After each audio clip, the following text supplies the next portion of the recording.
করব কাজ, বাংলাদেশ সবার আগে, বাংলাদেশ।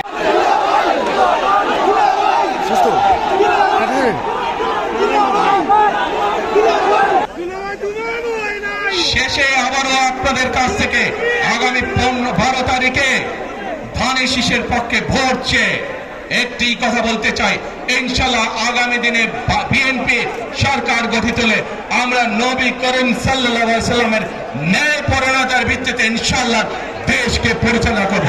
আল্লাহ হাফেজ। বাংলাদেশ জিন্দাবাদ, বাংলাদেশ জিন্দাবাদ। আল্লাহ হাফেজ।